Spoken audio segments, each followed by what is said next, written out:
Welcome to the UTPA Women's Basketball Show. My name is Jonah Goldberg. We're joined, as always, by the head coach of the UTPA Women's Basketball team, Mr. Larry Tidwell. Haven't seen you in a little while, Coach. I tell you, Jonah, we are a traveling band of young ladies. I tell you, our last 9 games have been on the road. We've been in Kansas, we've been in Fort Worth, Texas, we've been in Oklahoma.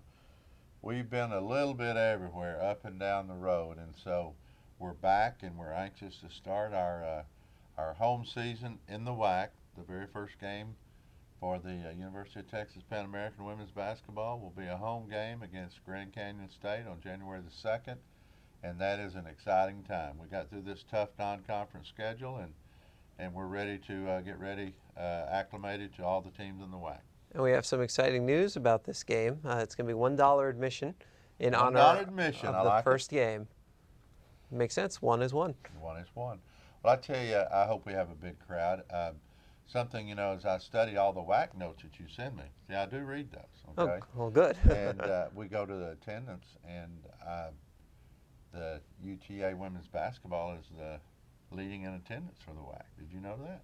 I did not know that. Yes, we're averaging around 700 and I think 90-something per game. And we're the number one draw in the WAC for home games after 4 home games. So we got to keep that tradition going and lead the WAC in attendance, which would be really a milestone for this program if we could continue to do that and keep this up. Yeah, that would certainly be great. I mean, attendance is certainly up from previous years. We've had some really strong crowds out, and you've given them a pretty good show when on the rare occasion you've been home. We're 3-1 at home, yeah. And the thing is, we've been out in the community, like I said, 100 times. We've been in the high schools. I've seen about 58 high school ball games already of teams in the valley at all the different tournaments, scrimmages, and individual games, things along that line. And we have a real good rapport with all of the coaches and the junior high coaches, and they have come out and supported us. And that is so much appreciated by us because, again, as you build a program, you want to get the best players you can possibly get here, and the ones that really enjoy playing the game love to play in front of a big crowd. And so that is one of the main things that we're doing.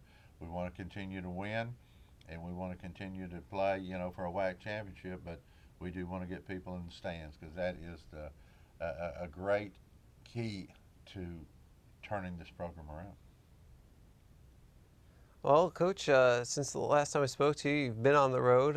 Last time out on Sunday, you went to 11th ranked Oklahoma State, and final score, I mean, 11th ranked and undefeated Oklahoma State, it was 90-48. But, in a game like that, do you look at the score, or are you looking at other things? I always look at the score because that's why you have a scoreboard. I mean, you're going to have a winner and a loser, and we lost. And, we played a very competitive first half. 33 to I think 22 at half. I mean, we played a really good zone defense. We rebounded well.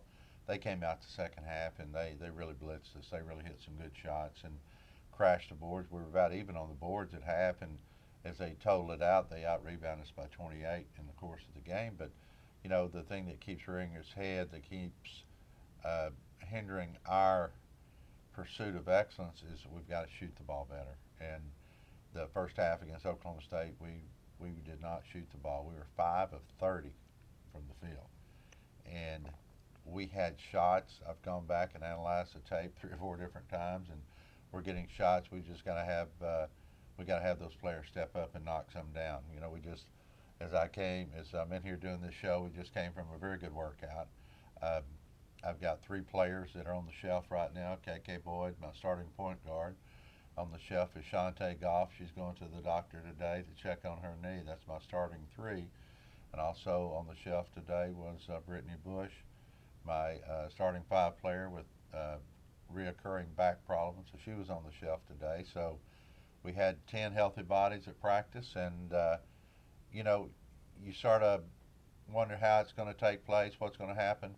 Well, all 10 of those young ladies stepped up. We had a really good workout. So we'll be ready for Grand Canyon State. They've got a very nice team, but again, it gets down to we've got to do the things that we do best, and we've got to shoot the ball a lot better. And getting back to the Oklahoma State game, that's something we did not do, is shoot the ball.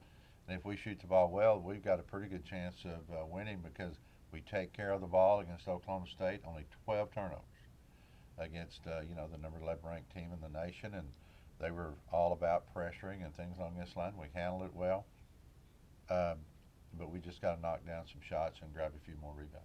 Yeah, you mentioned Goff, and she was the one player who was able to hit those shots against Oklahoma State, 4 of 5 from the field, hit all 3 of her 3-pointers for Yeah, we 11. were trying to get her some more shots, but they did figure it out. We'd come off ball screens and they'd double her and they'd make it get her out of, they'd make Shantae get it out of her hands, and we would have wide open shots and just didn't fall. I had between my two post players, Bush and Price, who play hard. They're good kids. They really work hard. We were 1 of 18 from the field, and you're not going to win very many games if you have that production. So, not throwing them under the bus. I mean, that's just a hard line fact. And I had a couple more girls. One was over 7, one was over 5. And so we've got to make some shots, and we got to continue to move forward. I mean, it is what it is, and they know what's out there. They know what they got to do, and so hopefully we can get this thing turned around on January the 2nd when we host Grand Canyon State. What does playing such a difficult non-conference schedule do for you entering your first season in the WAC? Well, I tell you, the non-conference schedule, I think our strength of schedule is like 120, 140. I mean, it's a tough schedule, and I follow the real-time college RPI, things along that line to see where we're at. And I think we're still in the 180s is our RPI. Last year, the team's RPI was 320 at the end of the year, and they played the weakest schedule in the country, number 345. Well, our schedule is definitely tougher than that, and our RPI will go down because we are playing tough people. But it gets us ready in a lot of ways. But the thing that I just didn't like about the schedule is, again, out of the last 9 games, I'm on the road 8, and there's really no excuse for that. I mean, you can schedule to where you got games. You may be gone 2 or 3 at home, but like I said, we've been gone 8 out of the last 9 games. We're going right before Christmas. We're going right after Christmas, and that won't happen again because I do respect the fact that these young ladies need some time off during the Christmas holidays, and I like to give them about 6 days off. This year we were at 2.5, and so we've got to bounce back from that. But those are things that I inherited. They will be addressed, and we're looking forward to, again, a very tough non-conference schedule next year. I've already got Texas Tech lined up, Texas lined up, Baylor lined up, going to DePaul tournament where I'm going to play DePaul, possibly A&M and New Mexico. Oh, So, man. I'm not scared of playing tough schedules because it does get you ready for the WAC. But again, you got to schedule smart, and you got to schedule smart so it's good for you academically. And we'll make sure that we take care of that where our schedules are conducive to what we're trying to get done academically. I mean, again, you think of 8 of the last 9 games are on the road. We missed too much class, and so we're going to address that issue. So it is what it is. We're moving forward. We're 6-7. I feel like we're a game to 2 games behind schedule. I think there's a couple of games out there we could have won. That, again, we're both on the road, so we'll continue to get better. But yeah, a good tough non-conference schedule is what it's all about. Since I've been a head coach, I've had my teams in 12 universities that have won national championships and playing them head to head. Wow. Well, certainly playing this kind of schedule will help you get ready for the WAC, which has turned out to be a really strong conference this year, and led by your first opponent, Grand Canyon, who's Yeah. 11-2. Yeah, Trent's done a really good job there. They're very athletic. They get up and down the floor. They're very committed to basketball, and they have a great arena. They have a great fan base, and again, hats off to them for getting the job done. He's been there now. This is his 5th year, and he does an excellent job. But they're very athletic. They like transition. They can shoot it well. They get it to the rim. Run a 2-3 zone or a man-to-man defense. I mean, stuff that we've seen all year long, and so it should be a good game. They're 11-2 and leading the WAC in wins, followed by Idaho, followed by Seattle, who we play the following week at Idaho, at Seattle. So we're getting the 3 best records right off the bat. But hey, you got to play them sometime. So we're going to see if we can, take one of those little shock the world tours and see if we can't get us some games coming up. Yeah, it sounds like a pretty good plan to me. Starting it off with Grand Canyon on Thursday at 7 p.m. here at the UTPA Fieldhouse. Admission just $1. So make sure you come out and support the Broncs in the first WAC game. And as you enter that first WAC game, do you tell your players anything different? Do you prepare any differently because it's now conference instead of non-conference? Well, I divide our season into 3 different segments: non-conference, the preseason part, conference, and then postseason. And you got to take care of number 2 in order to go to number 3. And so we're looking forward to segment number 2 of the conference, and this is where you're going to find out where you stand. And this is where we're going to turn the corner with this program. If we can, you know, do well in conference, our main goal is we want to produce a winning season. That's our number one objective. We want to have a winning season. And we have a winning season, that's going to get a lot of people's attention. And hopefully that might, if we don't win our tournament, then maybe that'll open some eyes up for the NIT or the WBI. And we're after postseason play, and that's what it's all about. Well, Coach, you mentioned you had 2.5 days off for your Christmas break. So did you at least get to relax in your 2.5 days? Well, we were up in Wichita, Kansas, till the 22nd. We got home on a Sunday, and it was cold in Wichita. It was about 12 degrees, wind chill factor, and snowing and sleet. And I guess I picked the right time because when I got home to visit all my family and things along that line, I was a sick puppy. I mean, I had sinus infection, I had cold, I had, oh, you name it, congestion. So for about 3 days, 2.5 days, I was sick. And then when I got back to the Valley, we got back on the court, and all that stuff went away. So good to be back to the Valley, and good to be back to feeling a little bit better. But we've had a lot of kids that have had the same stuff. Hannah Burleson missed our trip to Oklahoma State. She's had the flu, and so we sort of isolated her from the team. We don't want that. Yeah. But we've also got a couple other kids that have had sinus infections and or congestion, things along that line, just stuff that you deal with typically. But again, as I handle the schedule next year, I promise you, we will not be going north during the Christmas holidays. This is where people come to the South for Christmas holidays. I don't want to go to a winter classic. I'm not interested in the winter, so we'll come to a beach bash. Well, we'll get enough sleet and snow when we go and play conference games. So during the Christmas holidays, we will be playing in the South. So mark that down. When I was in Boston, which is north enough as it is, there was one. I think it was right before New Year's. We went further north to go to a tournament up at Dartmouth in New Hampshire. So there was snow. There's nothing wrong with that. A little snow. There's nothing wrong with a little snow because we're going to get it again when we get into conference. It's true. We're going to have plenty of snow. Kids will see all that. But I do like to be close right before the winter break. And then that way your kids can get home and enjoy their families for about a 5-day break. And then you bring them back, then they're rejuvenated. But when you're traveling, get back, travel, and have to get back quicker than you want to, then the kids don't get to enjoy their families. And that's what it's all about, is enjoying your families during the holiday season. Well, right now, student athletes on campus, of course, getting ready for the next games, getting ready for the WAC, and they have practice, for 2 hours or so per day. But I mean, that's really it. All I have is basketball right now until classes restart. So, what do they do all day? Well, what we do with ours, we'll get them up and we'll bring them in and we'll watch video individually. We've got goal sheets that we'll fill out. We do a little basketball school, and we'll come in, we'll test them on different aspects of certain plays we run, certain defenses we run. They got to be able to get up on the board and draw those up, things along that line.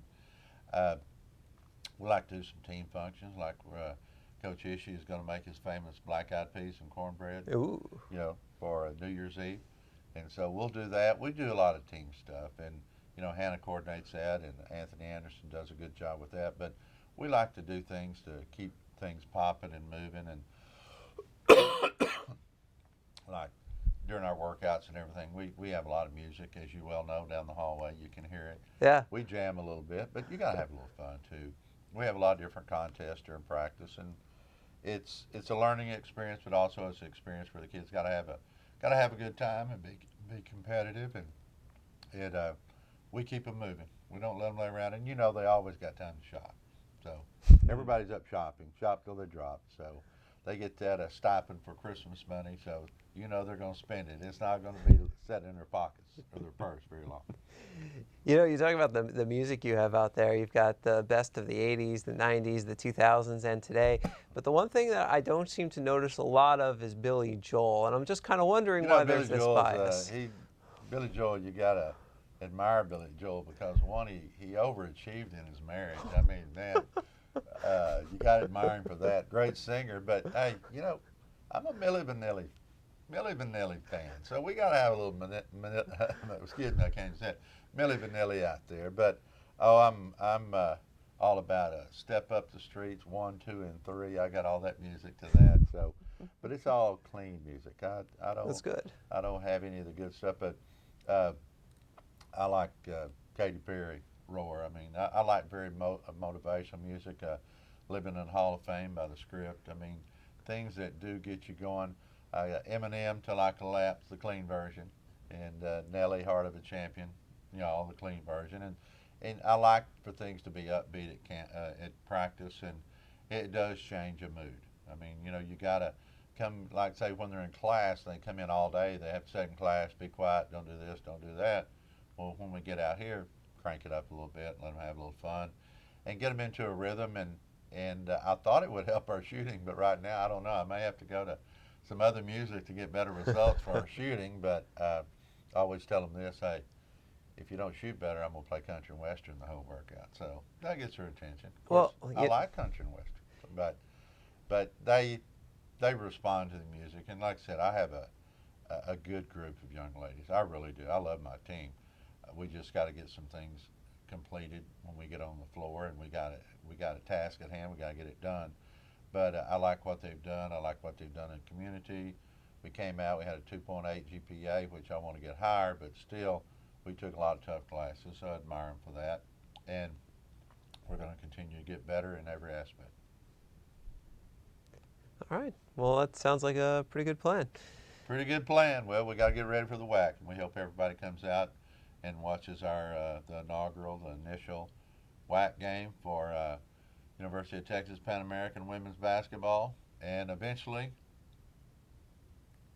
University of Texas Rio Grande Valley. RGV. And as of this date, we still don't know the colors of the mascot. Is that correct? That's okay. I know. We'll go with Bronx, and we'll go with orange or green until further notice, and white. Okay.